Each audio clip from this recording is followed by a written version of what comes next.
Welcome to Phil and Bob's Treehouse. Central Park trees covered in snow.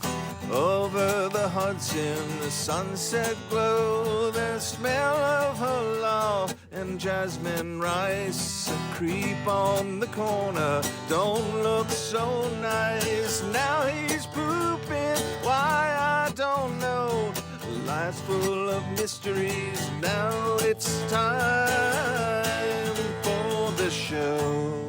Hi, I'm Phil. I'm Bob. We live in New York City, home to the highlights, the lowlifes, and everything in between. This is our take on the human carnival. Funding for this podcast is generously provided by A&G Photo. Located on 9th Avenue in New York City, will open from sundown Friday to sundown Saturday, as well as all major Jewish high holy days. Free buffet provided on Yom Kippur. A&G Photo. When it's Saturday and you need a camera or a drone, an iPhone case, come to us. All other days, you can go to those other schlemiels down the block. What do we care?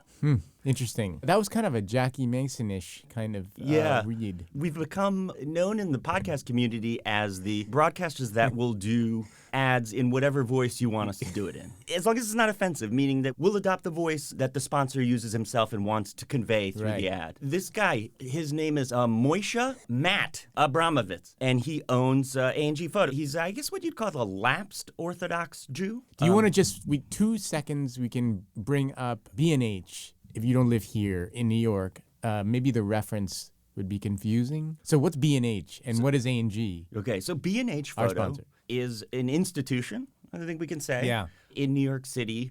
You go there for TVs, camera equipment, computer equipment, all the audiovisual stuff. It's like kind of like a rite of passage. In fact, I have a television that I bought in 2007 from B&H. Put it in a cab and went home. It still works to this day. Oh, that's good. I don't know if Matt Abramovitz wants us talking about B&H, but look, everybody knows B&H. But the thing that true New Yorkers also know is closed on Saturdays. Right. What your people, Phil, call the Shabbos? Shabbos? Right. And also the Yom Kippur and Rosh Hashanah, etc. Yes. Etc. An endless parade of joy. So on those days, I think what Moishe Matt is thinking is like, hey, this is an underserved market. I'm not practicing anymore in the faith, really. Let me do a pop-up on those days and serve the community. Yeah. It's ingenious, resourceful. I don't know. What is it? What other words am I looking for? Sneaky Jewish capitalism. See, you could say that I can't, but these guys are out there. They're hustling, just trying to earn a dime. Yeah. You know? I wonder if you can, if that will succeed. You know, New York City's a city of 8 million people. On any given day, someone could be looking for a drone. You might need some underwater lighting. Yeah, the percentages are in your favor. Yeah, hopefully it works for Moishe Matt Abramovitz. Right. Yeah. Matt's not. That's not an Old Testament name, is it? Matt. Is Matthew a? Oh, Matthew could be. Yeah. I don't know. But is that a Jewish name? That's my middle name. Oh yeah. Forgot that. Oh Jesus.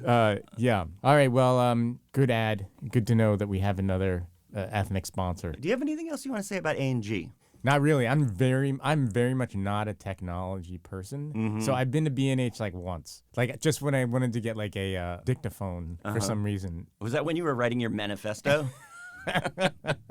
No, I don't like technology. Mm-hmm. And you want to move to the woods. I want to move to the woods and mail bombs to strike that. Strike that. Shout out Unabomber. He's out. He's still out. And he's in Florence, Colorado. In Supermax. In Supermax. In the basement with the shoe bomber. If we make it to 100 episodes, we're going to follow through on I want to interview that guy. Yeah, we're going to interview him in our 100th episode. Let's put it out there in the universe. Episode 100 Unabomber interview. Do you think he wears that hood, that hoodie in the cell? No, I think that was just made famous by the sketch portrait. It turns out he just looked insane.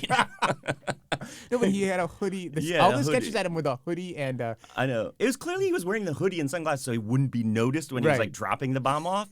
So, why wouldn't you draw it, without a hoodie? Because the hoodie becomes so central to your idea of who he is. And also, the hoodie became fashionable. So, he is the last person you'd expect to be wearing a nice slim fit hoodie from Uniqlo.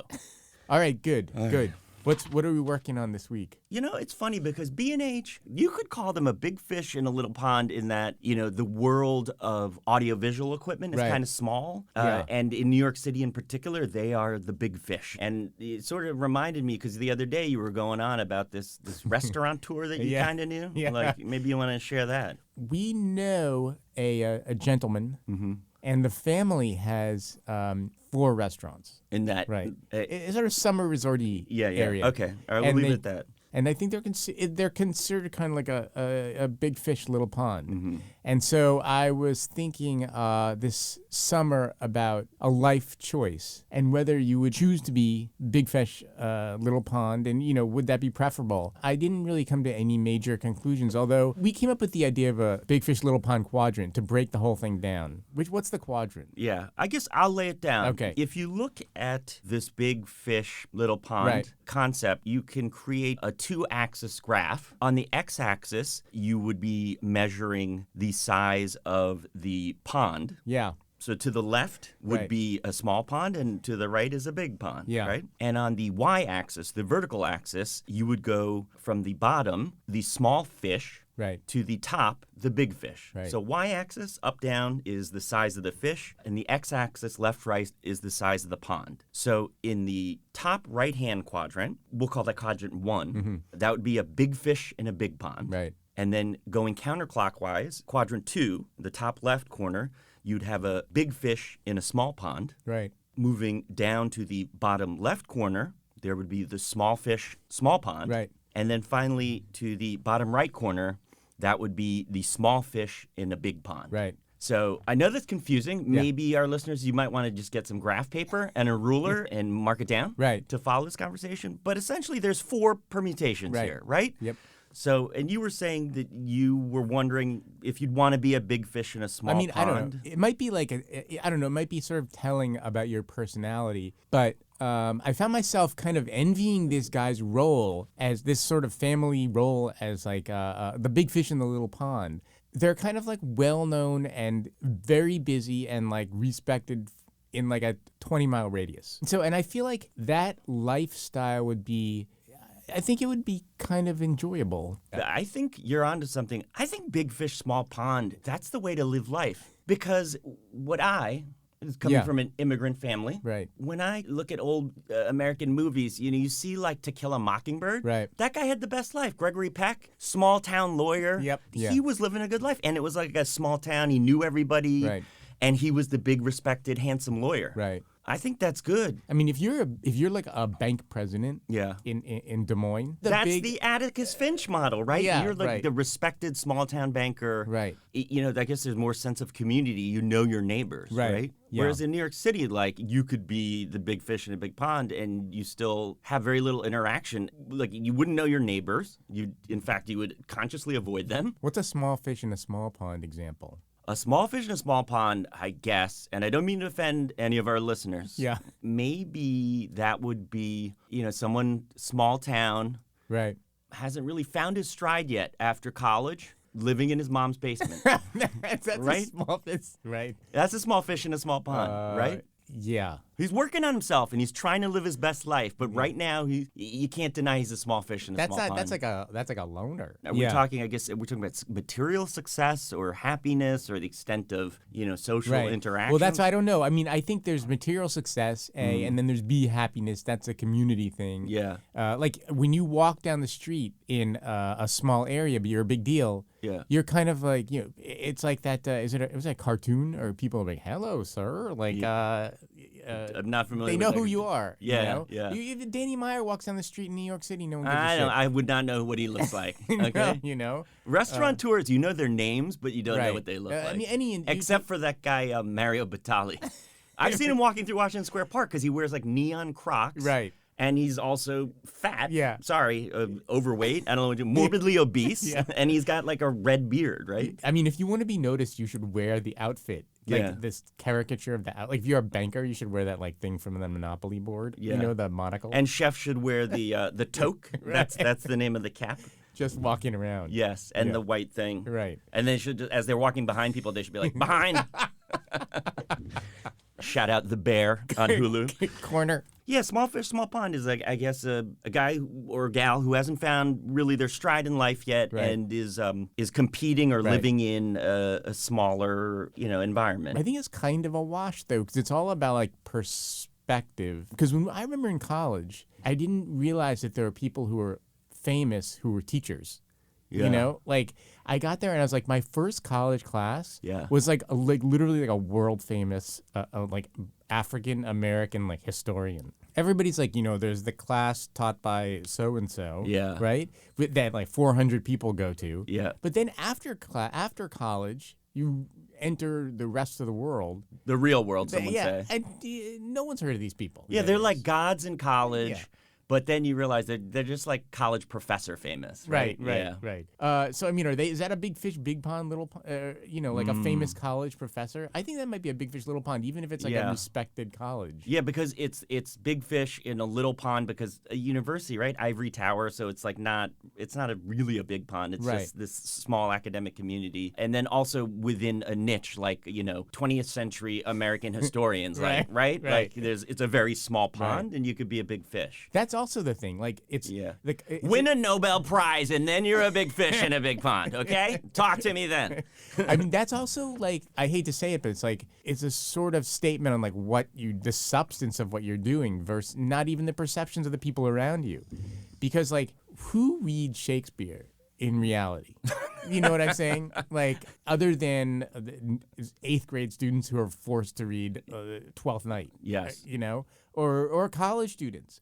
But they are like world famous like English Shakespeare professors walking around. Marjorie quads. Garber. Was she like a controversial? Was she like a? I thought she was a Shakespeare. No, I've heard of her. Was she one of those like? We're just showing our idiocy. We should shut up. She probably teaches statistics. No, I've heard of her. Okay. I guess that kind of brings us to the last quadrant then. Yeah. Quadrant 4. Bottom right in our XY axis. Right. That is the small fish in a big pond. Okay. And that may be the quadrant of sadness. That is, here's someone that it's like things aren't going well.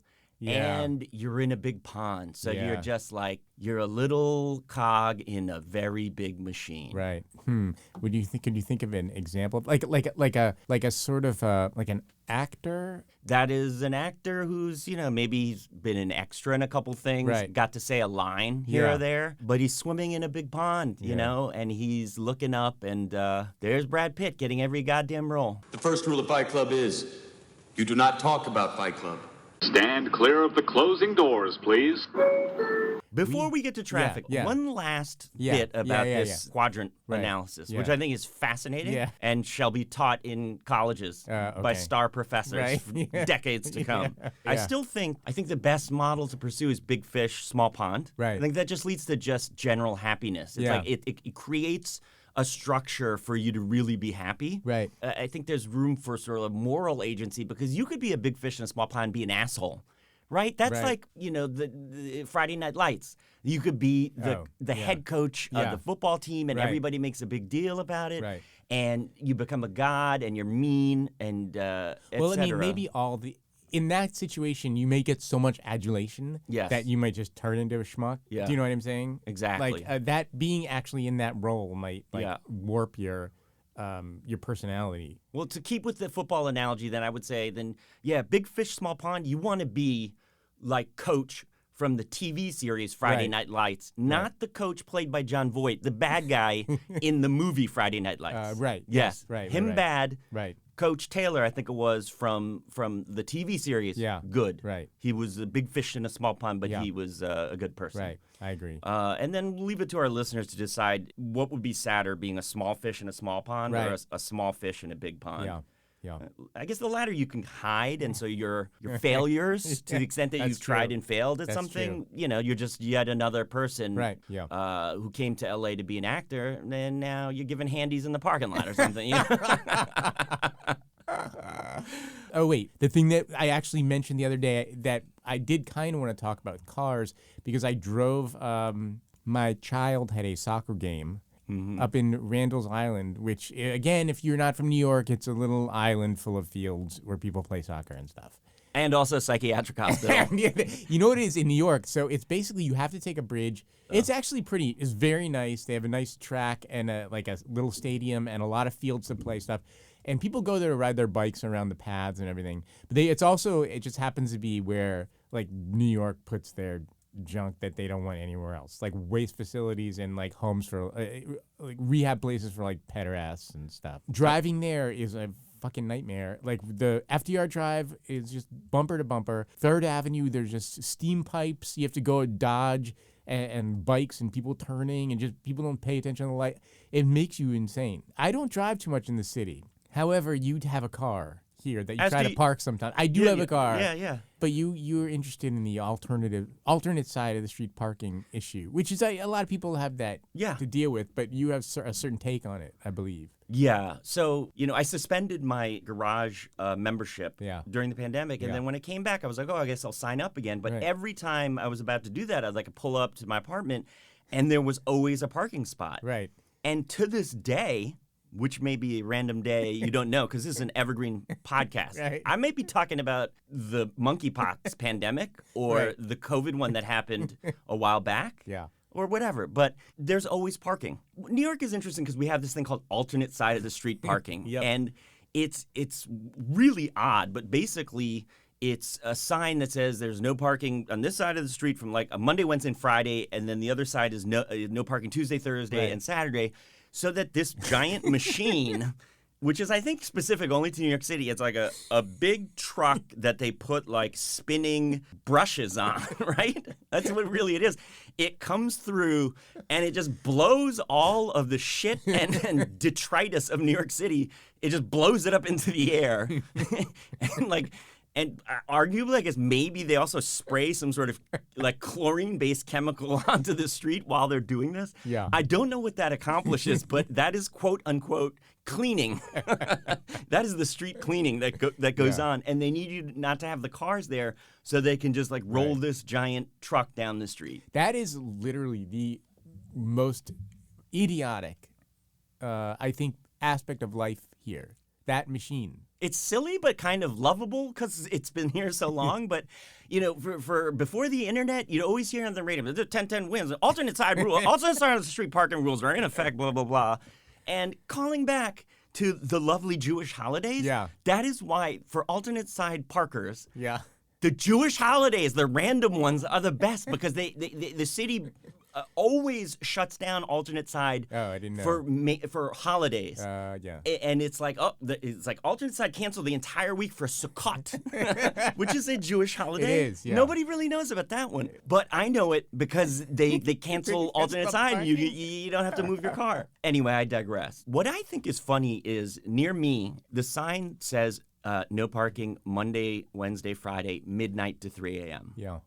So that seems pretty clear. Yeah. Except when you're a guy from Jersey, right, and you drive in on a Thursday night to go out downtown, drink and make noise and disturb the residents of Manhattan, right? You pull in on a Thursday night and you're like, all right, let's go drinking. He pulls into the street and he's like, oh, yeah, cool. It's no parking Monday, Wednesday, Friday, midnight to 3 a.m.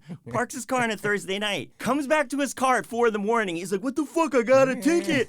And what I'd like to explain to him is you go out on Thursday night, but midnight Friday is midnight that night. You know what I'm saying? Yes. I don't know if the city does that on purpose. Right. But I kind of somewhat enjoy seeing people, if they look like the noisy type, come back and get tickets. Yeah. And there are times that when I see if it's a nice family or someone who doesn't look like he's there to drink and urinate in the streets, I'll tell them like, hey, it's Thursday night, but at midnight and I always get to say, they're like, good looking out. Yeah, that's nice of you. I mean, there's no shortage of cars because yesterday the traffic was terrible. It's like nonstop at like 3 p.m. That's urban management, I think. Well, and it's also just Uber. I hate that. Those people. Every other car is an Uber on the street of Manhattan. That's true. And the thing is, when you call an Uber, it comes and waits for you. So it's just that's a car just sitting there, like double parked. Instead of like a yellow cab, where it's like, here's my car, my yellow cab, I'm getting in and then I'm taking off. You driving in the city and there's just double parked Ubers all over the place because they're waiting for some guy. And then there's 14 different kinds of like delivery services and like city bikes. I mean, it is a zoo. But I want to add this because you mentioned the cab. Yeah. I will say you're not a true New Yorker, and we've lost this, and I think that is to the detriment of the younger generation. Yeah. Which is they've not learned how to be cab predators. True. That was a term you coined in the 90s. I feel like I coined that. Yeah. And then I saw an episode, it was I think it was Curb Your Enthusiasm, not surprisingly. Yeah. But they call it upstreaming. To be clear, when you said you have to be a cab predator, you just meant you got to really have a predator mentality. Yeah. Not that we wouldn't do the hyena or jackal thing and steal someone else's kill. No.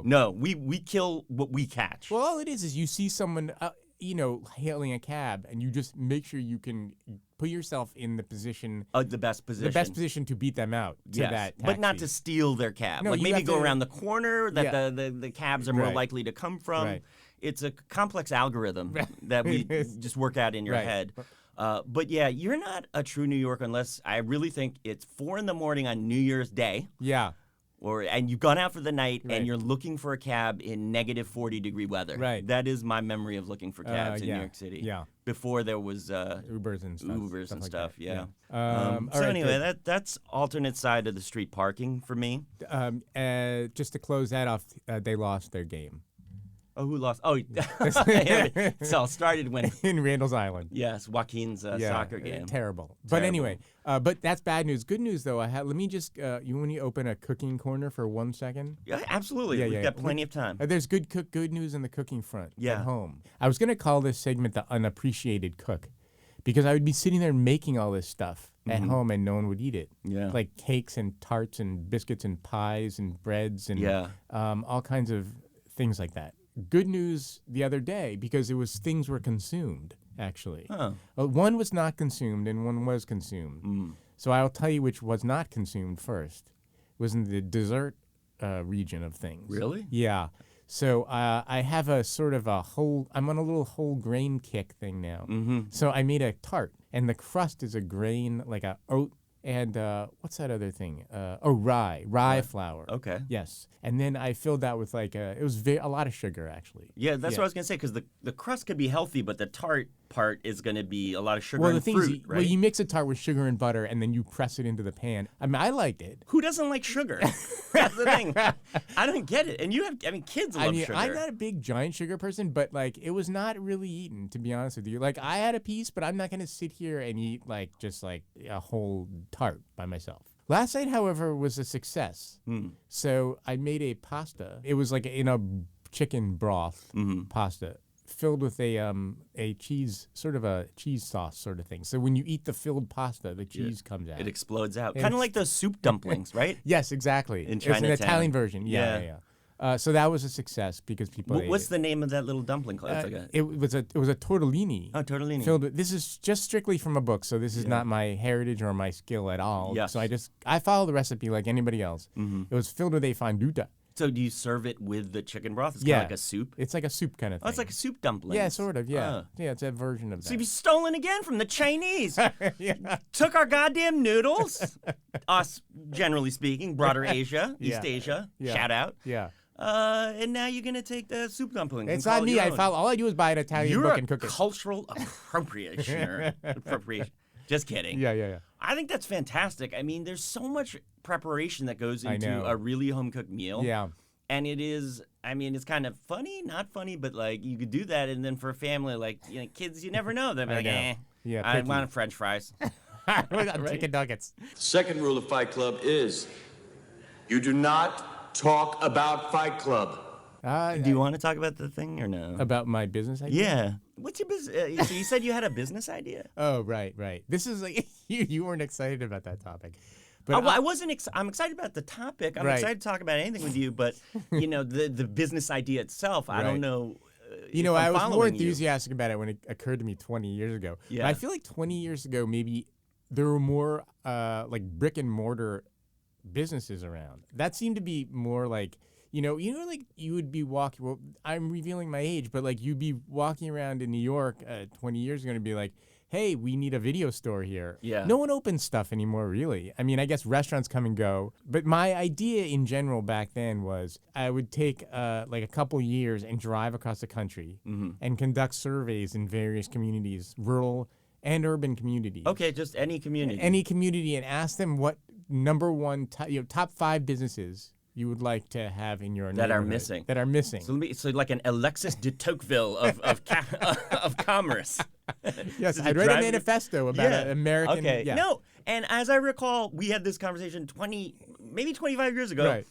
And looking back, I Yeah. remember that conversation. I was like, wow, that was kind of like you kind of had the idea of how like Walmart expanded and took over, rural America, because they sort of did that because they didn't ask what was missing. They just said, here's a bunch of every sort of cheap shit that you could imagine, and hopefully you'll need one of these things, right? Yeah. Yeah. And I guess it's so that their expense on this stuff is so low. It doesn't matter if something doesn't even work out. Yeah. Because if you go in the Walmart, you see like the clothes are like $1 for like a shirt. So if they don't, and they pay employees probably minimal amounts. Yep. But anyway, my plan was like, so you'd go to I keep using Cincinnati as an example. Yeah. But you What go is to your obsession with I don't Cincinnati? know, I'm not sure. I know. I laughed, but I don't know. You have a mind. It's kind of like a beautiful mind because you zig, or you view commerce in a way different than I'm more textbook, I think. But I mean, it is interesting. Maybe you do, if you really take a sincere survey and listen, maybe you realize, there's a market for artisanal pickles in Cincinnati that's not being met. Like if you really wanted to start that, you could have the market to yourself for a while. But generally, I think like sort of that survey is the market itself. Like usually the market will figure out what's needed and someone will. Right. But you will come and provide that. But it seems like maybe you're speeding up that process. Maybe you do bring people a business that they don't even think they really want or need. You know what is opening up on every block? What? A vape shop. Yeah. Yeah. That's And pretty true. soon, when they allow dispensaries, they're going to be everywhere. Oh, you mean the pot stuff? Yeah. You know how there's so many in Cape Cod? There's so many. When I took a weekend to visit the doctor. I won't say his name, but our friend from college. Yeah. He was out in the Berkshires. Right. Every other store was a dispensary there in Western Massachusetts. Yeah. So there you go. Yeah. Our entire future is Amazon distribution hubs, Yeah. vape shops, and dispensaries. Yeah. And restaurants. That's it. Everything else is going to be online. I feel like maybe you might be able to pretty soon sell like livestock or like chicken, like live chickens and stuff. I think they have that in the Bronx. Like They it's do. like the butcher shop where you can go get but halal meats. that might be like you could expand that and turn it into like a section of Whole Foods could be just like live poultry. Yeah, that's a whole nother discussion. I don't want to see where my food comes from. I want it killed with no blood and wrapped in saran wrap. But I mean, it's clearly like it would be if you want organic, like there's you, and they turn it into like a little. Oh, for next episode, business idea. We're gonna open a place where you come and you can kill what you're gonna eat. And we could have like a paleo option where you get a club and like there's like an acre of space in a warehouse and you just fucking chase down a chicken or a cow and you beat the shit out of it with a club. Oh, so it's almost like a Renaissance fair. Like there's a theme park and you're also getting healthy organic meats. Yes. Final rule. If this is your first night at Fight Club, you have to fight. Well, that's the show, folks. Our theme song was performed by Echo Strada. He's an incredible Brooklyn-based artist creating psychedelic alternative music. Check him out on Spotify, Apple Music, and iTunes. Central Park trees covered in snow. Over the Hudson, the sunset glow. The smell of halal and jasmine rice. A creep on the corner, don't look so nice. Now he's pooping, why I don't know. Life's full of mysteries, now it's time for the show.